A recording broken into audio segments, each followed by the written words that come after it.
প্রিয় বন্ধুরা, স্বাগত জানাচ্ছি আজকের এই নতুন ভিডিওতে।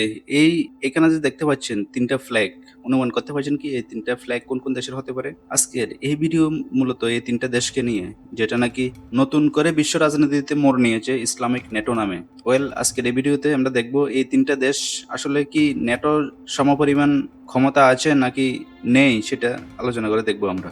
এখানে দেখতে পাচ্ছেন কি সৌদি আরবিয়া, তুর্কি, Pakistan have created new defence partnership. It's call like a Islamic NATO. যদিও ইসলামিক ন্যাটোটা কি অফিসিয়াল না, বিভিন্ন গণমাধ্যমে নিউজ পেপারে এটাকে বলা হচ্ছে ইসলামিক ন্যাটো, কারণ এখানে ৩ টা দেশ সেই যে পুরানো ন্যাটো আছে আমেরিকা আর ইউরোপ মহাদেশের বিভিন্ন দেশের সঙ্গে, সেই ন্যাটোর মতোই country attack on one means attack in all. বিভিন্ন গণমাধ্যমে অলরেডি এটাকে কভার করছে। দেখুন এখানে কি বলা হচ্ছে, Islamic NATO what the military might of Pakistan, Saudi Arabia and Turkey. এখানে দেখতে পাচ্ছেন তুর্কির president Recep Tayyip Erdogan, Mohammed bin Salman, আর এখানে দেখতে পাচ্ছেন পাকিস্তানের প্রধানমন্ত্রী শাহবাজ শরীফ। এখানে দেখতে পাচ্ছেন কি বলছে, the Mecca agreement forging a pan Islamic NATO collective security framework. Okay, এটা হচ্ছে ভারতীয় গণমাধ্যম। এখানে বলছে Bangladesh exploring Islamic NATO why joining Pakistan, Turkey, Saudi Arabia, Mecca pact may make sense to Dhaka. এটা মানে একটু পরে আসছে, বাংলাদেশও এর মধ্যে কি ঢুকতে চেষ্টা করা হচ্ছে সেটা নিয়ে আলোচনা করবো এই ভিডিওতে। এখন আমরা যদি এক্স্যাক্টলি দেখে কি হয়েছে, এটা হয়েছিল কি 7 আগস্ট 2026, তো কিছুদিন আগে সৌদি আরবের শহর মক্কাতে এই 3 দেশের নেতারা একসাথে বসে একটা এগ্রিমেন্ট করেছে, যেটাকে বলা হয় কি মক্কা জয়েন্ট ডিফেন্স এগ্রিমেন্ট। ওকে, এই এগ্রিমেন্টের ভিতরে বলা হচ্ছে কি attack against one member is regarding age N attack against all three. যেটা ন্যাটোর, আমেরিকার ন্যাটো যে আছে সেটার যে পরিপন্থী ওইটার এখানে নিয়ে এসেছে, সেজন্য এটাকে বলা হচ্ছে কি ইসলামিক ন্যাটো। বিশেষ করে 3টা দেশ যেহেতু ইসলামিক কান্ট্রি, এই জন্য বিভিন্ন গণমাধ্যম বলা হচ্ছে কি ইসলামিক ন্যাটো। এই ন্যাটোর দ্বারা 3টা দেশকে কি মিউচুয়াল ডিফেন্স এগ্রিমেন্ট, 3টা দেশের যে প্রতিরক্ষা ব্যবস্থা সেটা স্ট্রং হবে। বাট এর সাথে সাথে যে অন্য দেশগুলি একটু নেগেটিভ মোডে আছে বলতে পারেন, এটা চিন্তায় আছে, সেটা কি ইরান, ইসরায়েল আর ভারত। এই 3টা দেশ একদম খুশি নয় এই এগ্রিমেন্টের দ্বারা। এখন আমরা দেখবো why it is being call Islamic NATO. কেন এটাকে ইসলামিক ন্যাটো বলা হচ্ছে? ন্যাটো নিয়ে অবশ্যই আরেকটা ভিডিও বানাবো ইন ডিটেলসে, ন্যাটো কি, কোন কোন দেশগুলো অরিজিনাল ন্যাটো মেম্বারের মধ্যে আছে। কিন্তু এটা হচ্ছে কি ইসলামিক ন্যাটো, যেহেতু এই 3টা দেশ আগে বলেছি ইসলামিক কান্ট্রি, সেজন্য এটাকে বলা হচ্ছে কি ইসলামিক ন্যাটো। এখানেও দেখতে পাবেন কি এটা হচ্ছে গালফ নিউজ, সেখানে বলা হচ্ছে কি এই 3টা দেশ তুর্কি, সৌদি আরব এবং পাকিস্তান অলরেডি সাইন করে নিয়েছে এই ইসলামিক ন্যাটোর মেম্বার হিসেবে। এটাকে কেন ন্যাটো বলা হচ্ছে, এর যে মূল নীতিধারা সেটা যে পুরানো ন্যাটো আছে সেটার সাথে মিল আছে আর্টিকেল 5 এর সাথে। মানে কোনো একটা দেশের উপর যদি আক্রমণ করা হয় তাহলে বাকি দুনো দেশ এসে তাকে বাঁচাবে। মানে এক দেশে আক্রমণ হলে অন্য দেশগুলি এসে প্রতিরক্ষা ব্যবস্থায় অংশগ্রহণ করবে এবং দেশকে বাঁচাবে, সেই জন্য এটাকে ইসলামিক ন্যাটো রূপে নাম দিয়েছে। এখন আমরা দেখবো কি হোয়াই দিস 3 কান্ট্রি, ঠিক না? মানে এক্স্যাক্টলি এই 3টা দেশ কেন এই মুহূর্তে, আমেরিকা, ইরান, ইসরায়েল একটা যুদ্ধের মধ্যে চলছে এখনো, এই মুহূর্তে কেন তাড়াহুড়ো করে 3টা দেশ সই করে নিল যে attack in one means attack in all.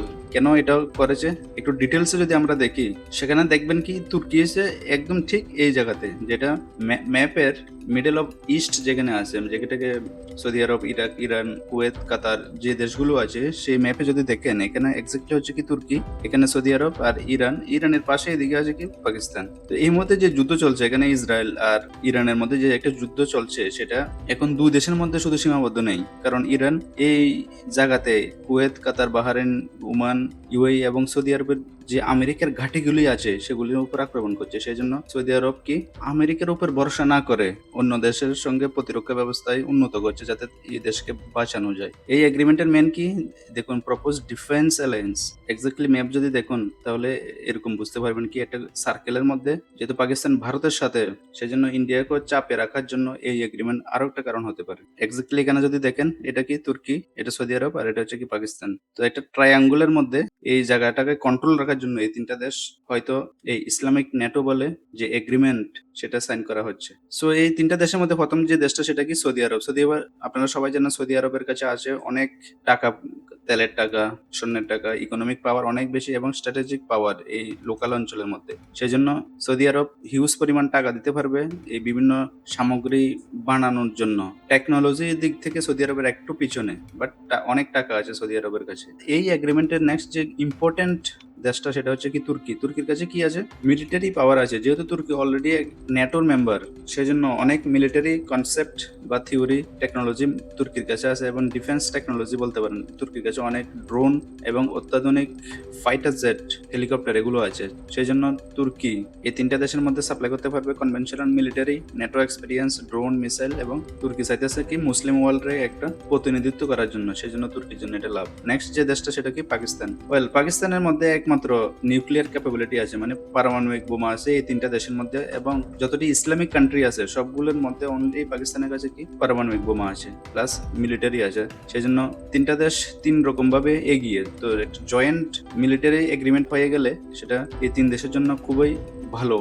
এখন তো এই তিন দেশের জন্য ভালো, বাট এর পাশাপাশি কিছু কিছু দেশ আছে যেগুলোর জন্য এই এগ্রিমেন্ট, এই ইসলামিক নেটো একবারে পছন্দ নয়, একবারে ভালো নয়। সেই দেশগুলোর মধ্যে প্রথম যে দেশটা সেটা হচ্ছে কি ইন্ডিয়া। কারণ যদি ম্যাপে আপনাদের দেখায় তাহলে বুঝবেন, এখানে হচ্ছে কি তুর্কি, এখানে সৌদি আরব, আর এই ভারতের সাথে একদম পাকিস্তান। তো এখন যেহেতু এই তিনটা দেশ মিলে কি ইসলামিক নেটো হচ্ছে, তাহলে এটা অবশ্যই উদ্বিগ্ন ভারতের জন্য। কারণ এই পাকিস্তানের সাথে ভারত, পাকিস্তানে বিভিন্ন অ্যাক্টিভিটি হলে, বিভিন্ন মিলিটারি ড্রিল হলে সেটা ভারতের জন্য একবারে পছন্দ নয়। আবার শোনা যাচ্ছে কি এর সাথে সাথে বাংলাদেশও হয়তো এখানে যোগ দিতে পারে এই ইসলামিক নেটোতে। তাহলে ভারত অনেক প্রেসারে পড়বে। ভারতকে প্রেসারে রাখার জন্য এরকম ট্রায়াঙ্গেল ভাবে ঘিরে ধরছে এই ইসলামিক নেটো, একেবারেই ভালো নয় ভারতের জন্য। সেটাই বললাম কি ইন্ডিয়ার কনসার্নস, যে এই তিনটা দেশ একসাথে হলে, বিশেষ করে তুর্কির কাছে ড্রোন আছে, ইলেকট্রনিক ওয়ারফেয়ার আছে, মিসাইল, নাভাল টেকনোলজি, এগুলো সবগুলো যদি পাকিস্তানকে দিয়ে দেয় তাহলে পাকিস্তান সরাসরি কাকে ধ্বংস করবে? ভারতকে।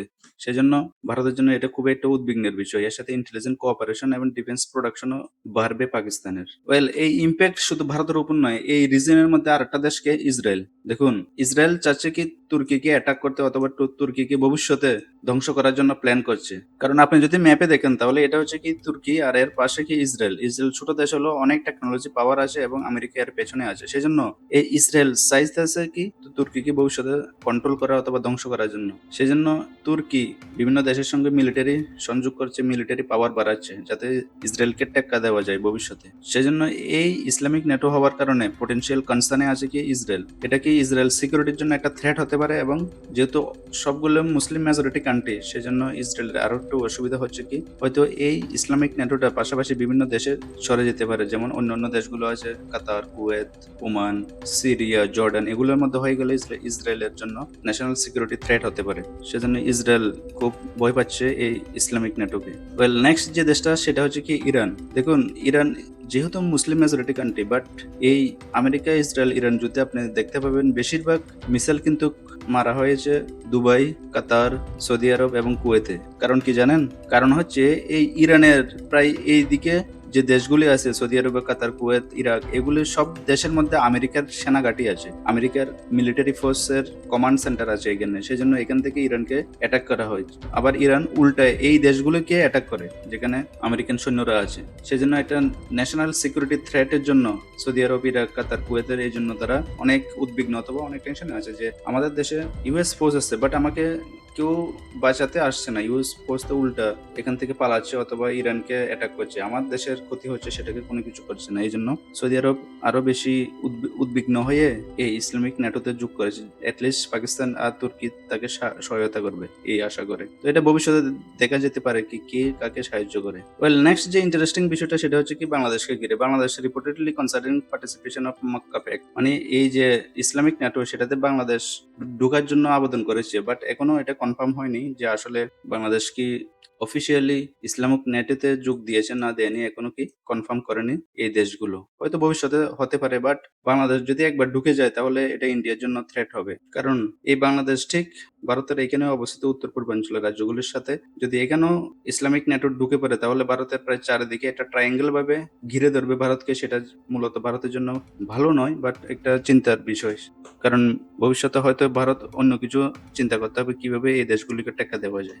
সেজন্য বলা হচ্ছে এই বাংলাদেশ জয়েন্ট, সেখানে পাকিস্তান, বাংলাদেশ, সৌদি আরব এবং তুর্কি একসাথে হয়ে কাজ করবে এই ইসলামিক নেটো যেটা মূলত ভারতের পক্ষ থেকে একদম ভালো নয় আরকি। বাট সময়ের অপেক্ষা, বাংলাদেশ আসলে যোগ দেবে না সেটা পরে দেখা যাবে। সো লাস্টলি আপনাদেরকে যদি বলি জিওপলিটিক্যাল মুভমেন্ট থেকে আসলে কি হলো? এটা একটা ইসলামিক নেটওয়ার্ক যেটা রিজিওনাল কান্ট্রিগুলির মধ্যে একটা মিলিটারি এগ্রিমেন্ট, যেখানে এক দেশকে অ্যাটাক করলে অন্য দেশও বাঁচাতে আসবে। যেটা ন্যাটোর old model US security umbrella golf state, মানে গলফ স্টেটের যে দেশগুলো আছে ওই দেশগুলোতে আগে যে আমেরিকা এসে বাঁচাবে সেটা তারা এখন বিশ্বাস করতে পারছে না। সেজন্য নতুন একটা এগ্রিমেন্ট, নতুন একটা দল তারা তৈরি করার চেষ্টা করছে। সেজন্য মূলত এই দেশগুলোর প্রতিনিধিরা বারবার তারা মিটিং করছে, বিভিন্ন এগ্রিমেন্টে রিসেন্টলি সই করছে যাতে তাদের দেশকে বাঁচানো হয়। এখানে কিছু ফুটেজ দেখতে পাবেন আপনি, পাকিস্তানি এবং সৌদি আরবের ডেলিগেশন তারা যখন মিলেছে, ইভেন এখানে যে মক্কা এগ্রিমেন্ট যেটা হচ্ছে ইসলামিক নেটো সেখানে সাইন হচ্ছে। So finally Saudi Arabia wants মোর স্ট্র্যাটেজিক ফ্লেক্সিবিলিটি, মানে এক এক দেশের এক এক কারণে এই ইসলামিক নেটোতে যোগদান করা। তুর্কি wants greater regional influence, Pakistan wants greater geopolitical prevalence. So এটাকে একটা নিউ রিজিওনাল সিকিউরিটি আর্কিটেকচার বলতে পারেন এই তিন দেশের মধ্যে। ভবিষ্যতে হয়তো অন্য দেশও আসতে পারবে, বাট বিভিন্ন দেশের জন্য এটা একবারে পছন্দ নয়, বিশেষ করে ভারত এবং ইরানের জন্য। সো প্রিয় বন্ধুরা, এই ছিল আজকের এই ভিডিওতে। সবাই ভালো থাকবেন, সুস্থ থাকবেন, দেখা হবে নেক্সট ভিডিওতে।